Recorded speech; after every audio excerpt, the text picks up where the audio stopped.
Welcome to Breaking Barriers with R&D, your direct line to Randy Dowdy and David Hula, here to help fellow farmers unlock the potential in their fields. Are you looking to implement best practices that maximize ROI? You've come to the right place. Real value, real yield, real ROI. Breaking Barriers with R&D starts now. Breaking Barriers is brought to you by Pioneer. When you compare Pioneer brand Vorseed Enlist corn to the competitor, Vorseed Enlist dominates in delivering yield. Your best year starts with Pioneer. And by Calmer Cornheads, home of the world's only all-weather stock roll. Learn more at calmercornheads.com. And by Durastack Trait Technology, the latest innovation from Syngenta. Available for the 2027 season, Durastack Technology features 3 powerful modes of action to outsmart, outmaneuver, and outmatch corn rootworms every move. Welcome to another episode of Breaking Barriers with R&D. I'm the D part. Oh, I don't know. Is it David or Dowdy or Hula? I get confused, Randy. But, it should be KD. KD. Or DOD KD. DOD. Decade of Dominance, King David. Oh, my goodness. You're supposed to have all them acronyms at the end of your name, not at the beginning of your name, Dowdy. Yeah. I understand. I'm in Virginia. Where do you find yourself right now, Dowdy? I'm in Georgia. It's a balmy 91, and it's pretty warm. It was nice this morning, about 72, 73 degrees early, and that's unusual. We're pushing 80 normally, but it is September.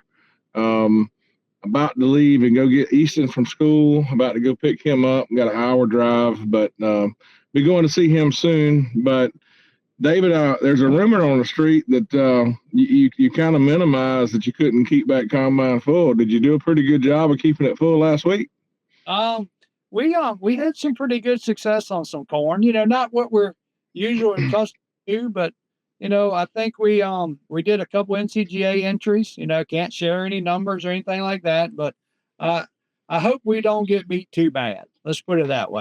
And well, I wish there was a betting line, some kind of way to place some bets, because I'd probably put some money on you if I had a chance. You haven't been winning for a long time for no reason. I don't think it's a fluke. So yeah, well, it's that Pioneer genetics. So you know how it is. Well, yeah.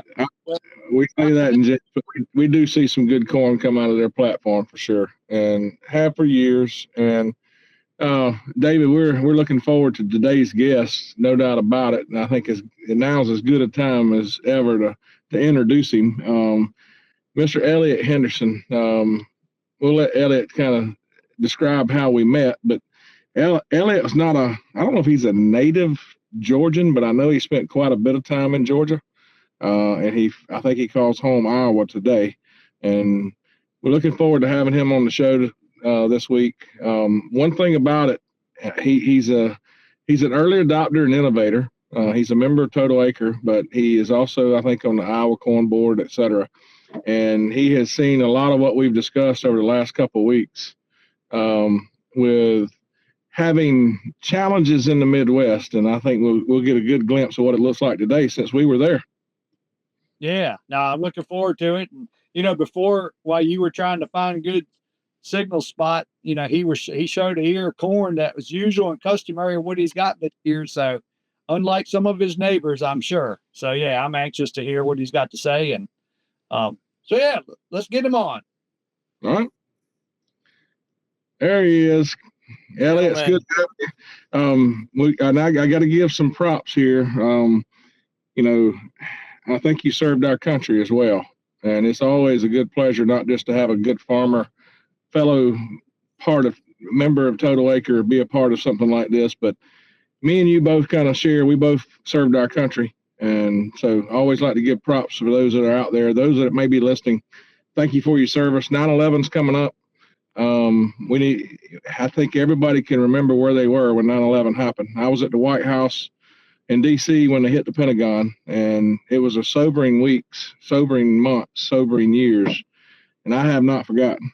And there's a lot of people out there that seems to have forgotten, but thank you for your service, and we appreciate you being a part of the podcast today. Thank you very much. Yes, sir.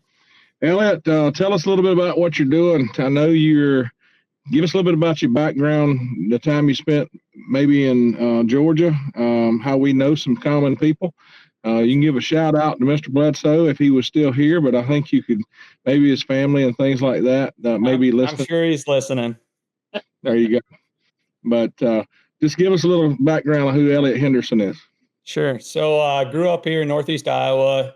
All I ever wanted to do was farm. And Dad said I had to go to college first. So I went to college, came back from school, and I was ready to farm. About this time, 9/11's happening, and Dad was still pretty young yet. So he told me, there ain't really room here. You better figure something else out. So I ended up going to service, went in as a buck private, did very well.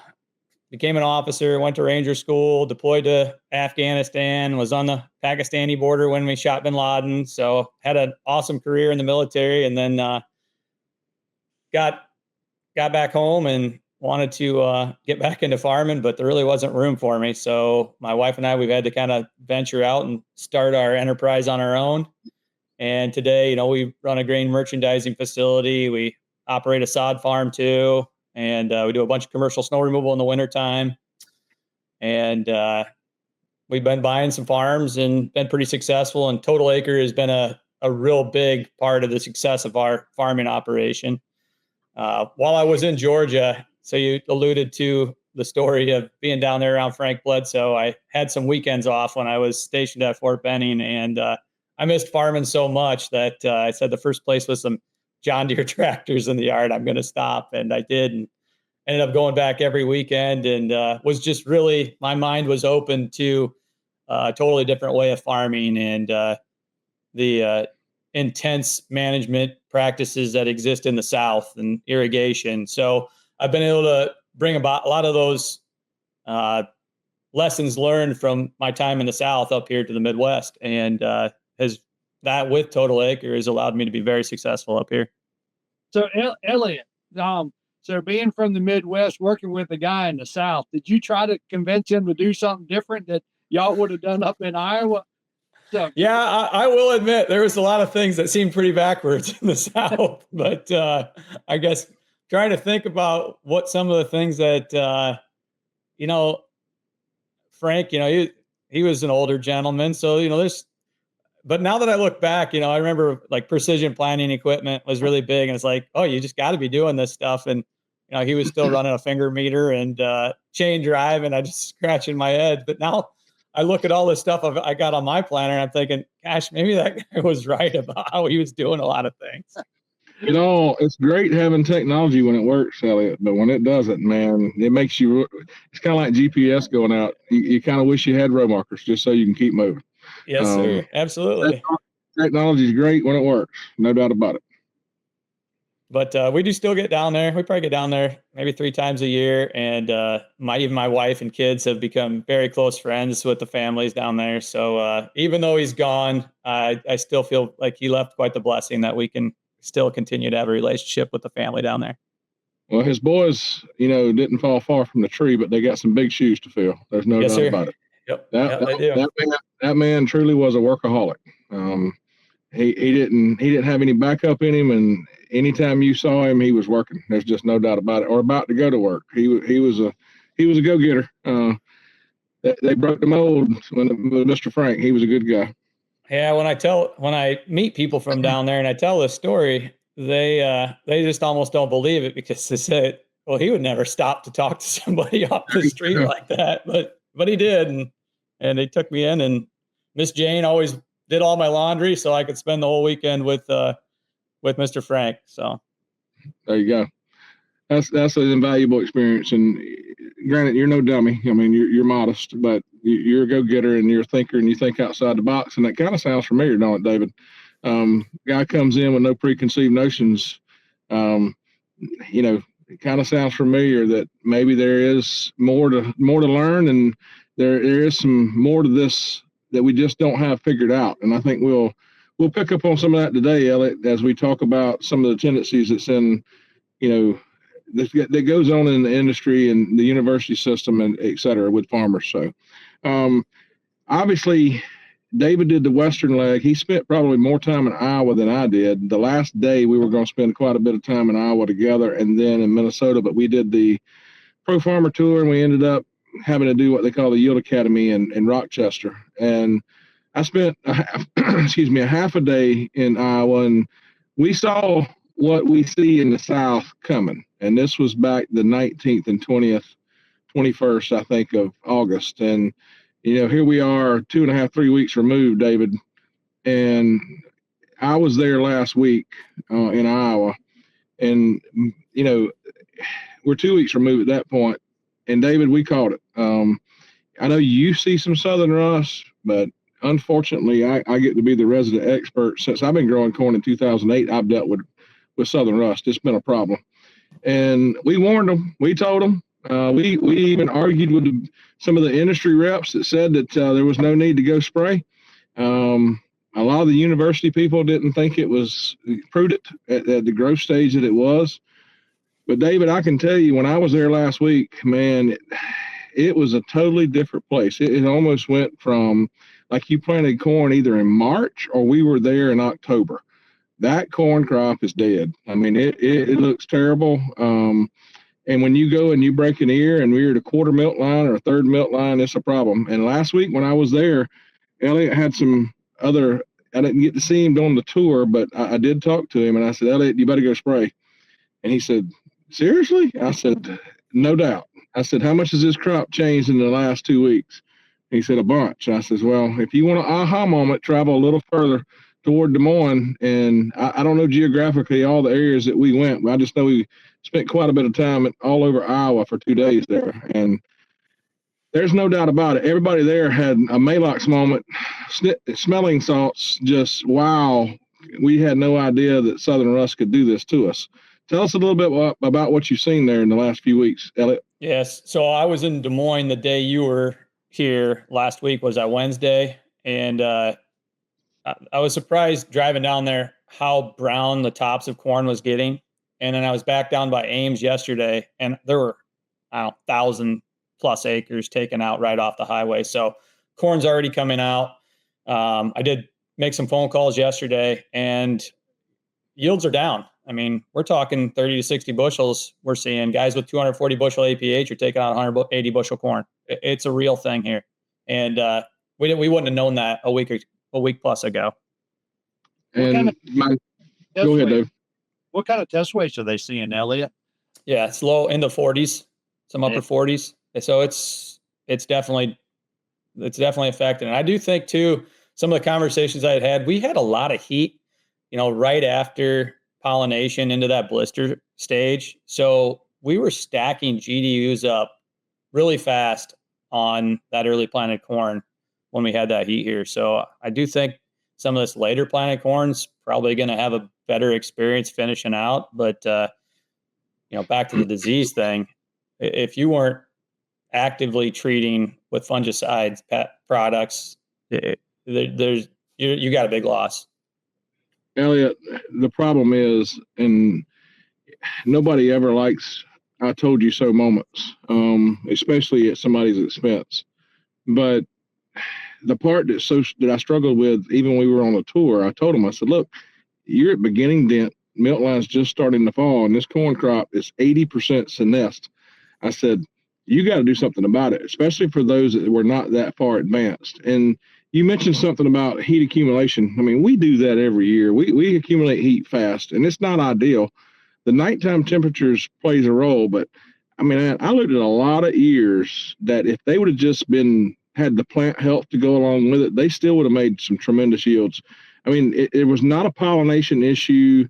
It was not a kernel development issue that I saw on any. I mean, we did some planter variability tests where we actually took and stripped back every ear, shucked every ear, the whole width of a planter while we were there. And man, we didn't see pollination issues. We didn't see tassel wrap. I know that was the quote unquote early topic of the summer, the big news, something to talk about. It was something that was new, but I don't really think that the major problems that I saw there would be due to heat accumulation during that time frame. There was no doubt about it.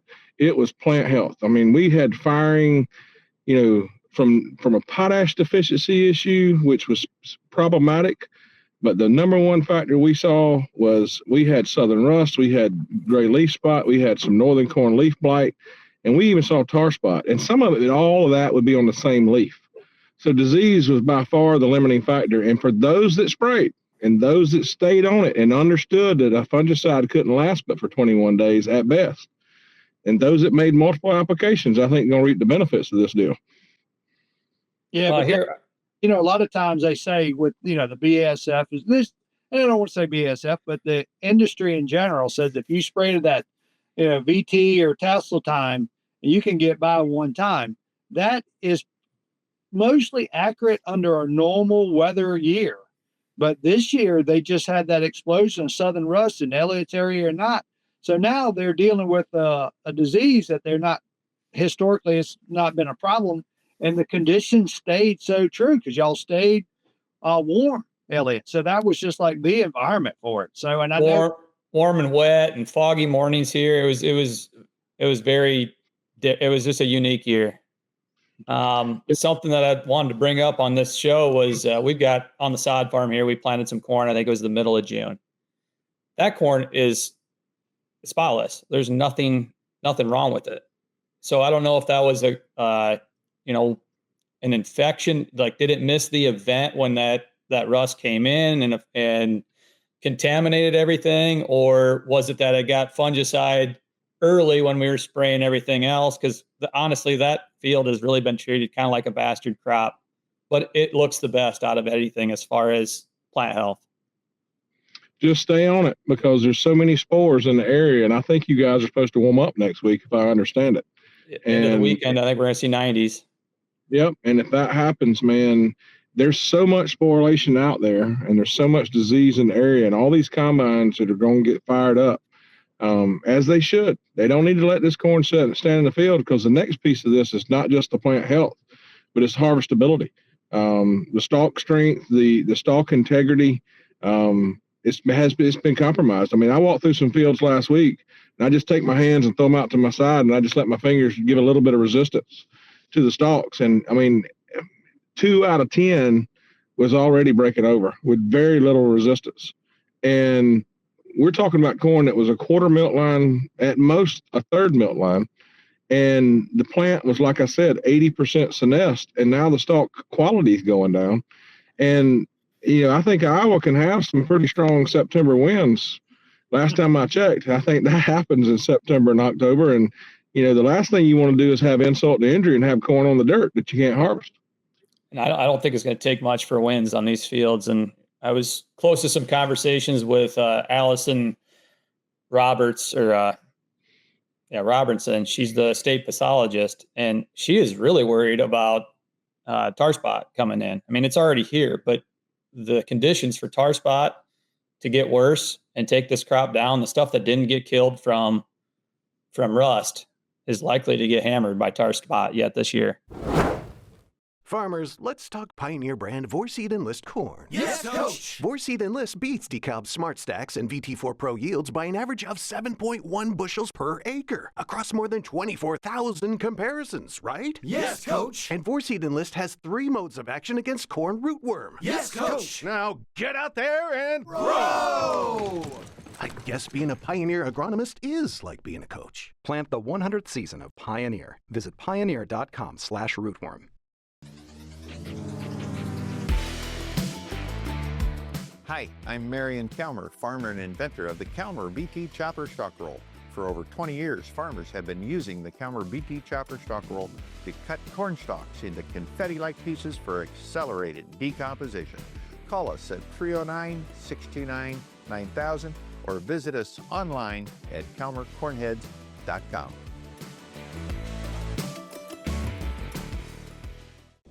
With corn rootworm costing farmers up to $1 billion a year, you need the right strategy. Introducing Durastack trait technology, featuring 3 powerful modes of action to strike corn rootworm at full force, outsmart, outmaneuver, and outmatch their every move with the industry's first triple BT protein stack built for corn rootworm control. Take back your yield potential. Make your move at Durastack.com. Available for the 2027 season.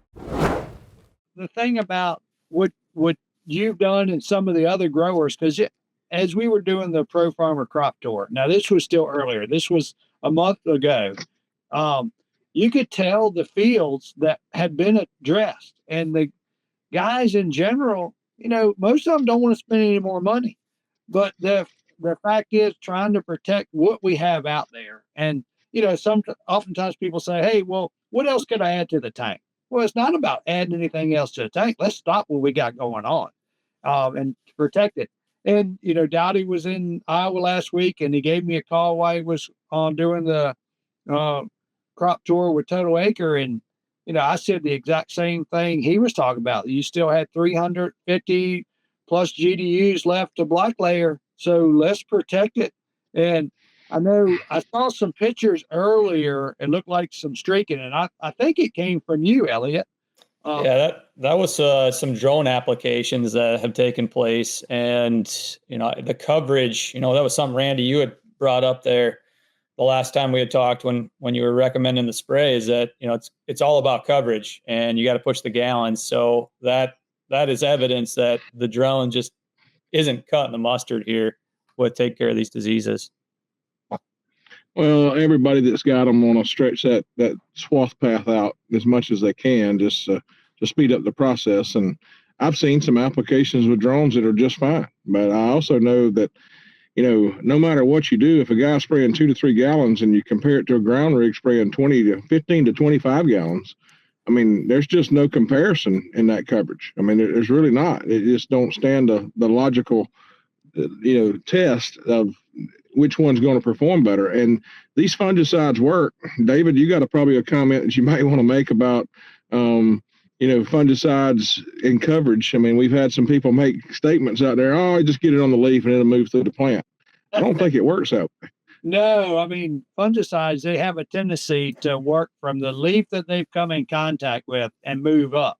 So if you're trying to protect at least that ear leaf, and I like to protect the leaf below and opposite below the ear, you got to get the penetration and down that carrier has to get down to that leaf.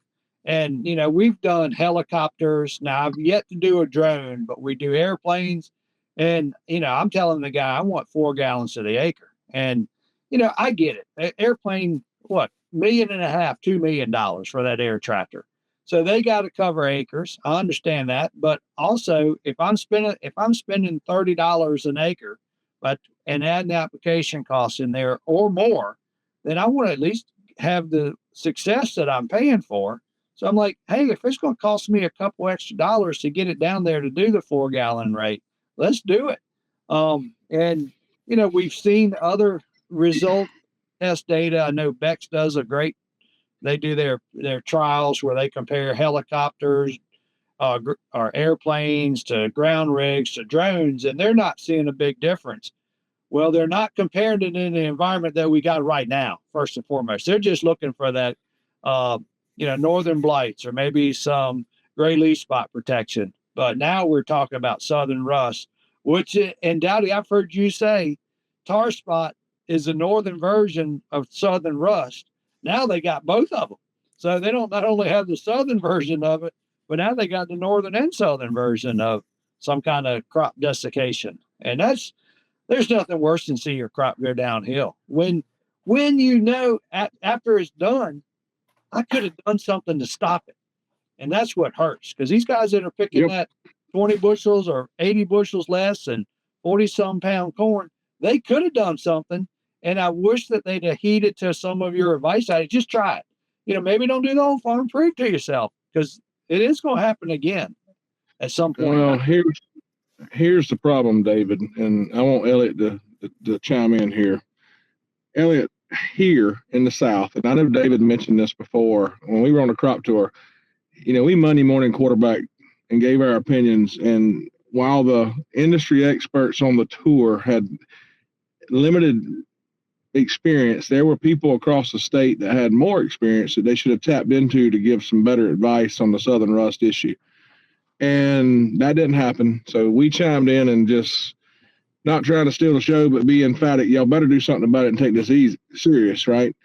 But in the South, we have sentinel plots through UGA. We have research stations. We've got lots of scouts. What everybody's focus is, from the sweet corn in Memorial Day to, corn that has to make maturity by the end of July. Everybody is on pins and needles on Southern Rust. And we are constantly giving feedback. They send stuff off to the state lab, get it confirmed. What are we seeing? And man, it goes out through all the county agents. It goes out through all the county agents push whether it's the industry pushing the information or the county agents pushing it out to the farmer.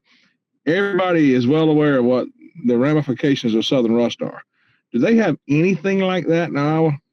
No, in fact, preparing for this show, that's why I was wanting to make sure that, I wasn't missing something here. And the only thing I could find that exists is this National Crop Protection Network, where these different state pathologists, they submit findings throughout their states and counties through these extension services to, basically just show how that disease is progressing across the country. But there's really no action mechanism to that, where that information is being pushed out. Where, like in the South, everybody's tracking this. Extension people are talking to people, retailers are talking to customers, and it's on the news broadcast. It's everywhere in the South. We're up here,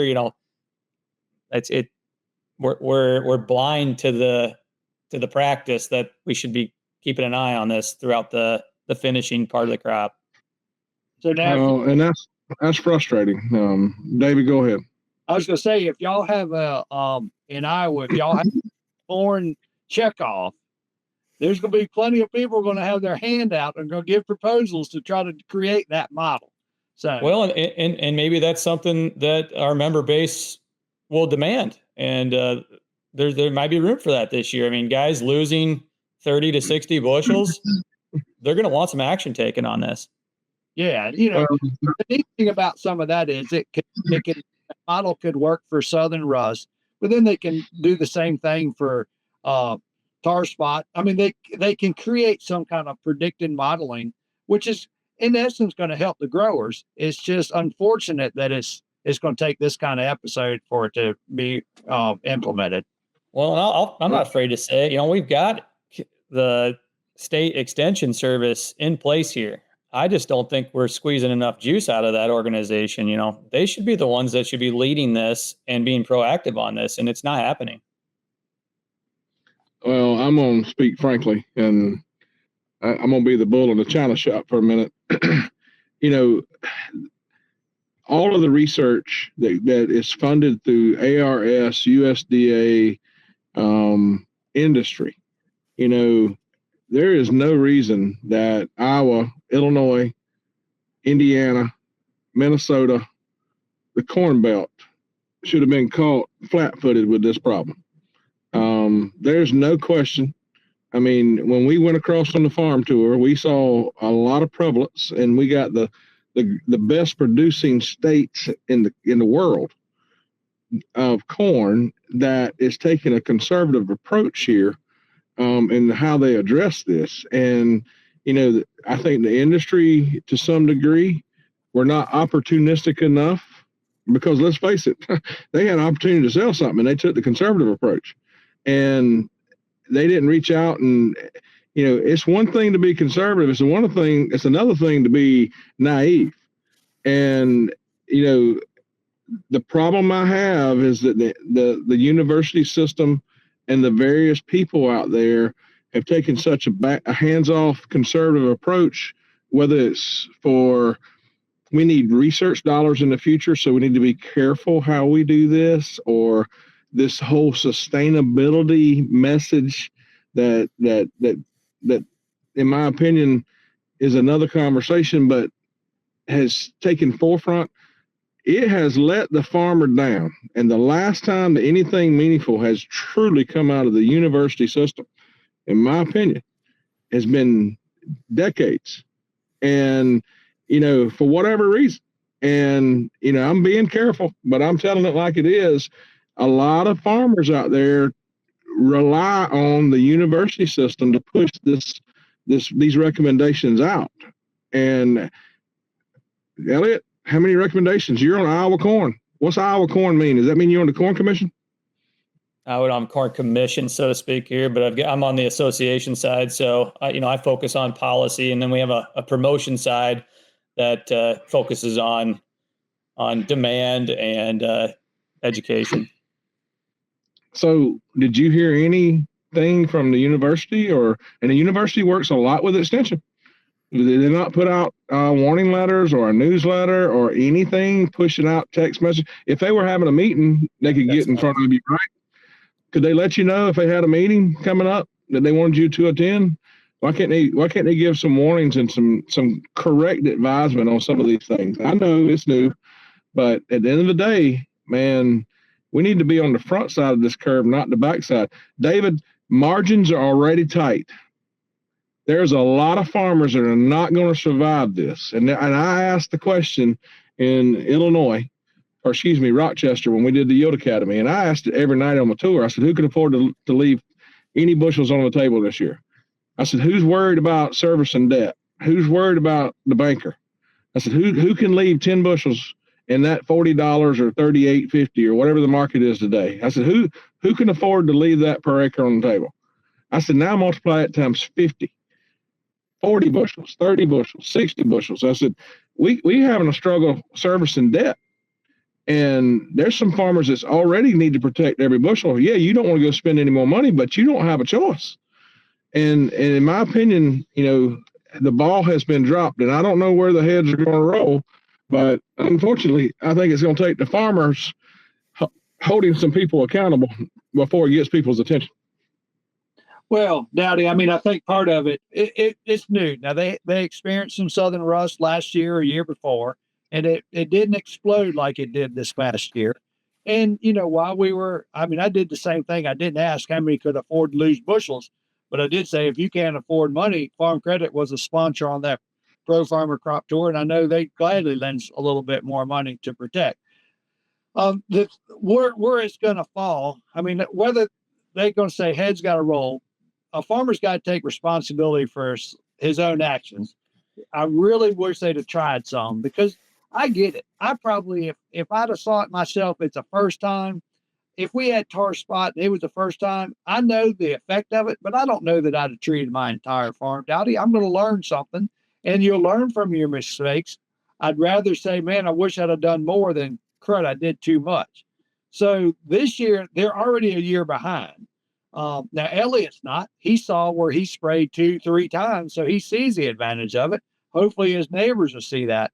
But the farmer himself, if he's seeing it and we're hearing about it, because it was on, Chip was talking about it on his show. We talked about it on the podcast. Plenty of information was out there. They just took the too conservative route, Dowdy. That's all. Yeah, I think I hear you, Dave. And I do think, though, somebody's got to be accountable. And at the end of the day, the farmer's got to be accountable. And, you can sit here and you can, wish that the extension would do more. But at the end of the day, if it means that farmers got to spend a little bit more money and join groups like this to be informed, those are going to be the guys that stay in this the longest. So I think being a part of Total Acre has been the best money I've spent so far this year, especially knowing that the risk of what the loss is, that's protected. That's better than crop insurance for me this year. Yeah. Well, Dowdy he lost. Go ahead. Now, BASF really dropped the ball. So, all the retailer outlets, they dropped the ball. They should have been the one in the forefront of it, because there was a chance for them to come out being on the good side.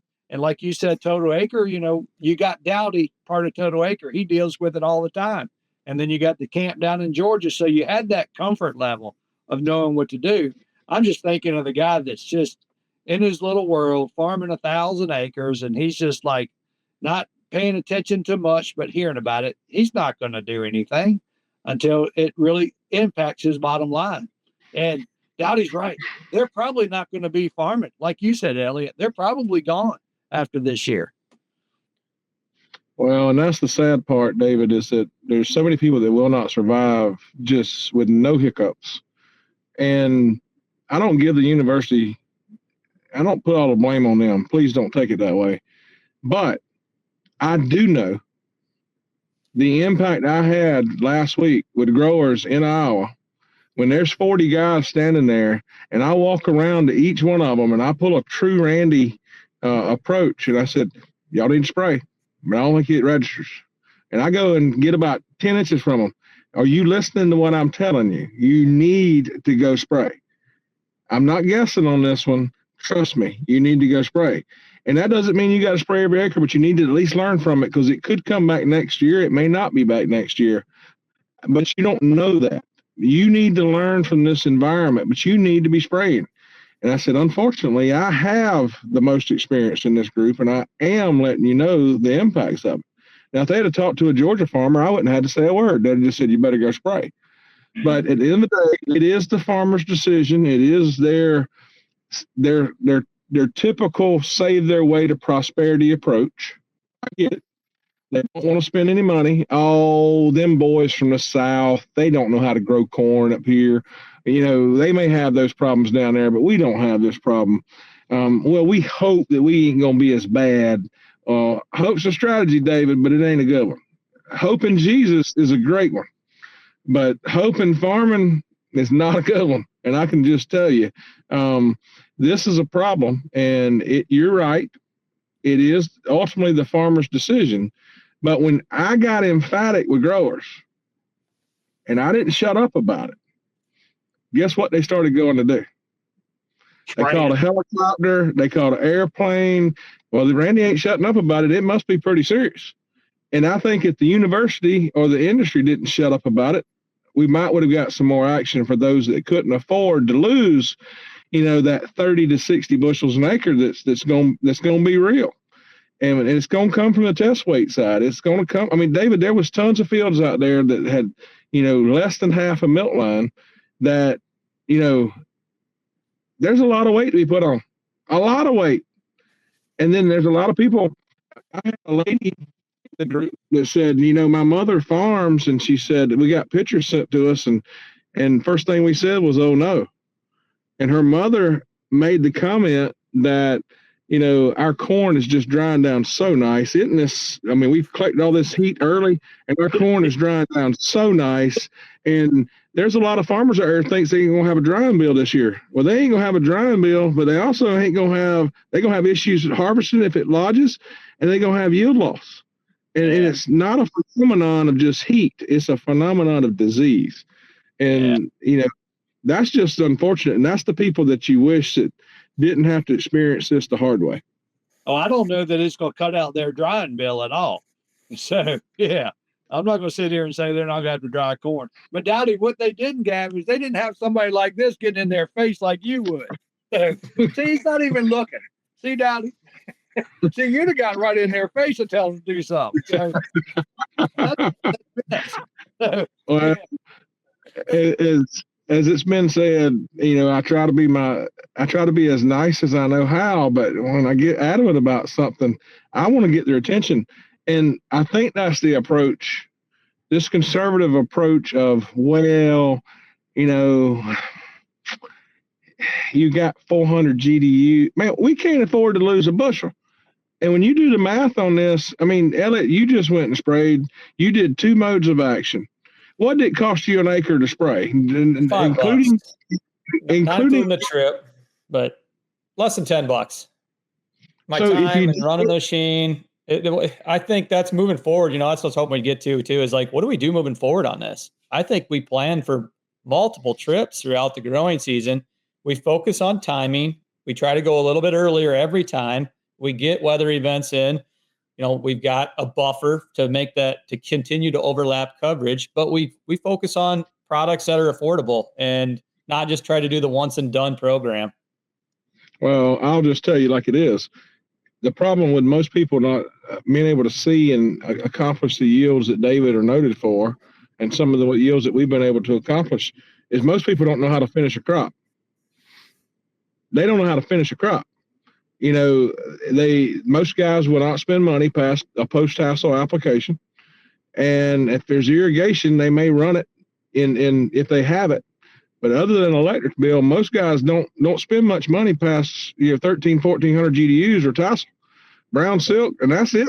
And I have made the statement, this disease, tar spot and southern rust, will make farmers better, because if they're scouting for it, that they understand the weaknesses of the fungicides from being able to have poor, curability function. I mean, some of these diseases aren't curable. They are prevent play only, tar spot being one of them. So with that being the case, they're going to have to scout for it. They're either going to have to regiment in a plan that I'm going to be proactive and spray, and we're going to spray every 21 days, or we're going to scout for it, and we're going to be on the front side of this. And if they get in the field, then they start seeing other problems. But there's a lot of farmers, David, that like to ride down the road and say, man, that corn sure does look good, and they never get out and look at it. Oh, yeah. I mean, how many times farmers, that's one of the things, Elliott talked about Total Acre. That's one of the things I think is the biggest requirement for growers is to get out of their pickup, go pull some tissue samples, and they're seeing their crop like they've never seen it before. So is that your experience, Elliott? Yeah, and I'm glad you brought that up, because that was something I was wanting to get into, was the rain that we've had here this year. More rain than we've ever had in July. It's been an exceptional year for rainfall. We should be looking at record bushels coming out of Iowa. But I've been tracking my tissues. We tissue sample every week. We get a little bit later in the year. We're doing every other week. But, our tissues have looked better than they've ever looked. So we're packing nutrition into these kernels. But guys that haven't been managing their system like we're managing it within this group, that rain, it was a double-edged sword. It's great for guys like me who've got my fertility in place. Guys that didn't, they went backwards even faster after this disease came in. Well, and part of that problem, Elliott, is now they've got the rain that they've always coveted. This is as close to irrigation as they probably will ever have, and they don't have the plant health to sustain it. I mean, there's plenty of kernels. I mean, they've got ear count and they've got kernel count, but they're going to have poor kernel weight, and that's the problem. There's three components to yield, right? You got to have ear count, you got to have kernels, and then you got to have kernel weight. And kernel weight's what we sell, and that kernel flex that we always talk about. I mean, sometimes it comes from rows around, some of it times comes from kernels per row. But the thing that I think that separates David and myself from a lot of folks is we figured out how to finish a crop. I mean, we'll take a 2800 GDU hybrid and make it a 3200 GDU hybrid, and if it's alive, if we're packing starches in there, there's no reason that corn should dent. And a lot of people identify dent as a growth stage, but we identify that as yield loss. And they'll never accomplish, if that plant's shutting down from a drought, nutrition stress, or plant health issues, they'll never accomplish, that 65, 66 pound test weight. It's just going to be very tough for it to happen. Yeah, I had circled something here a couple of times. It keeps coming to the forefront of my mind. We're talking about the coverage of these fungicide products. Nobody's really talking about concerns with resistance. If we're not doing a good job of getting these products out there, you guys are the experts. What are your thoughts on a poor job done on these applications will contribute to future resistance? Well, my dad, late dad, he was one that always said Mother Nature's going to win over time. We got Roundup resistance. So when you're talking about disease, if you're not going and protecting and killing it all the way down to the bottom, then you've only stopped above that portion that you have contact with, and then the rest of it is still alive. And then over time, if we don't change chemistry, I think I heard Dowdy say you use two different modes of action. Changing chemistry is key. You can stick with a brand, like BASF, but they got different modes of action with different fungicides. And the key is don't do sublethal rates. And then let's make sure we got coverage.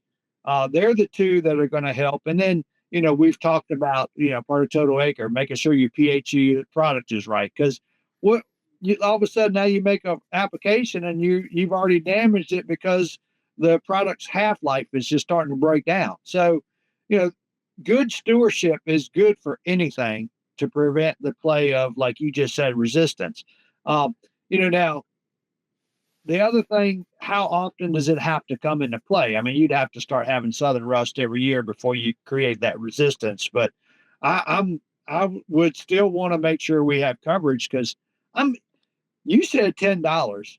So if you're going to spend $10, don't you want it to work on all your acres and work effectively? You don't want to spend $10 and only get half the benefit. You want your full $10 benefit. Absolutely. And when you do the math on it, I mean, Phil, even if it costs $20 in the $4 market, that's 5 bushels. It will not shock me whatsoever. When we was there last week, they asked me the pointed question, Randy, how many bushels are we really talking about here? And I said, at this point, 30 to 60. And when I said that, it's not hard to do the math. If you do the math, it's ROI. Now guys just have to figure out, they don't have a choice. Now, what do they need to do to make it happen? And I mean, we can talk about this all day, but hopefully, the listeners are listening that there needs to be some pressure put on the industry and or the university system, but then farmers need to listen. And I hope they can survive to say, well, that won't happen to me again. And when we hear something like this in the future, we can't give up these 30 to 60 bushels. So I want to get one more question in if I can. Sure. Yeah. So, record number of acres planted to corn this year.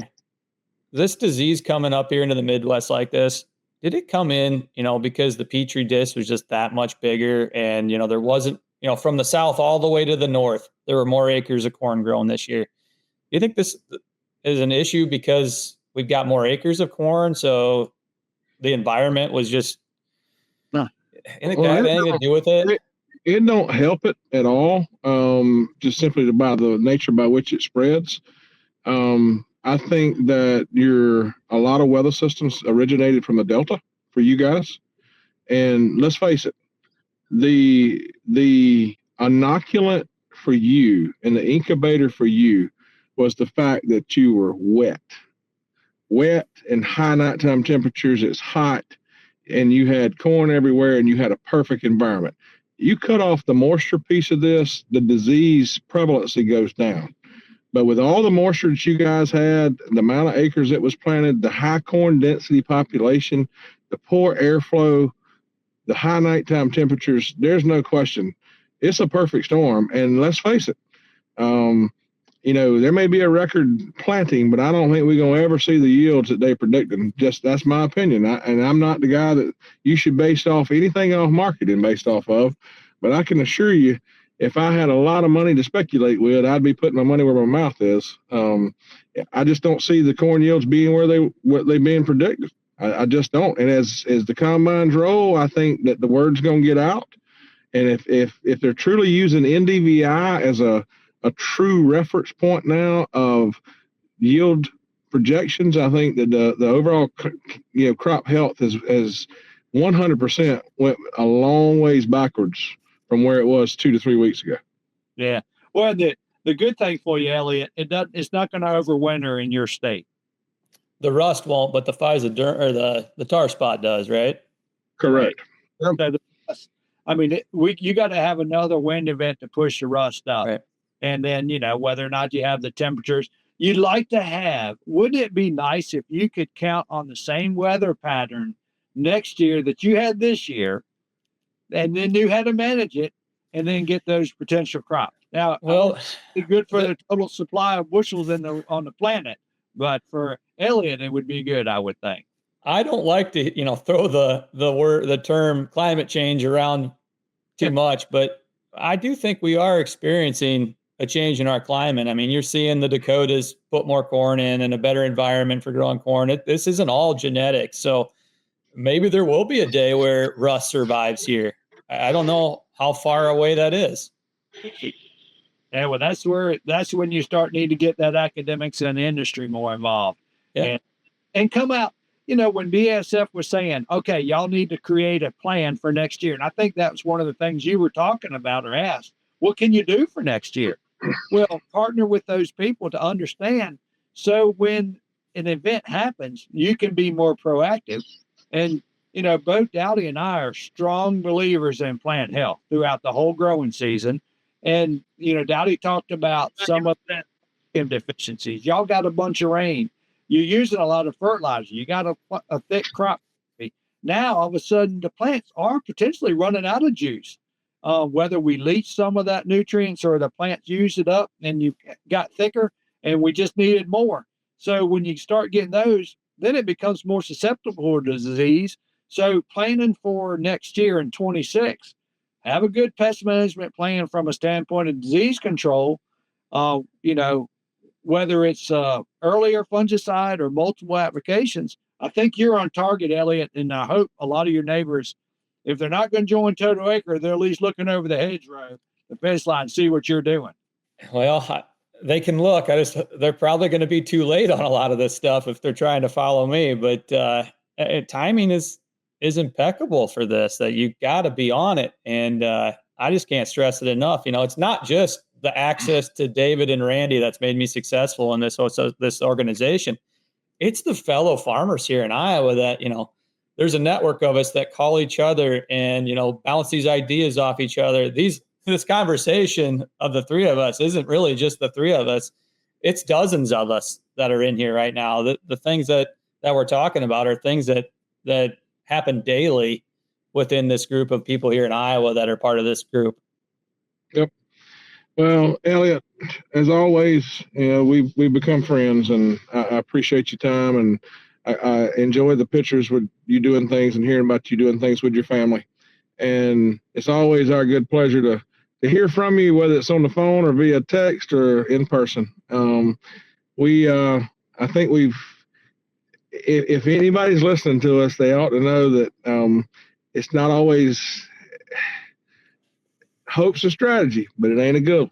And we teach a lot about management in Total Acre. We appreciate you being a part of Total Acre. And we think people can learn from David and myself and our experiences. We truly believe people can learn from the software, that we put together. But I truly believe that there's a lot of value in the networking and the peer group experience associated with Total Acre. And we appreciate you being a part of it. And my dad always had a saying. He said, success is where preparation meets opportunity. That's a good one. And if this year ain't that, if you're prepared, the opportunity is there. Yep. Yes, sir. Well, I have got to go get on the road and go pick up a little man from school. Get to go sit in line for an hour. So I got to go get after it. But you guys, I do appreciate it. It's my good pleasure always. David, be safe on that combine. Elliott, be safe on the road, whether you're in a sod harvester or on the semi hauling some sod. Whatever you're doing, be safe out there and keep us posted on these Iowa crops. Yes, sir. Yep. Thank you, gentlemen. God bless Thank you. Yes, sir. Take care. Bye. Thanks for joining us. We'll see you again soon for another new episode of Breaking Barriers with R&D. Be sure to like and subscribe. And remember, all episodes are available on Farm Journal TV and anywhere podcasts are found.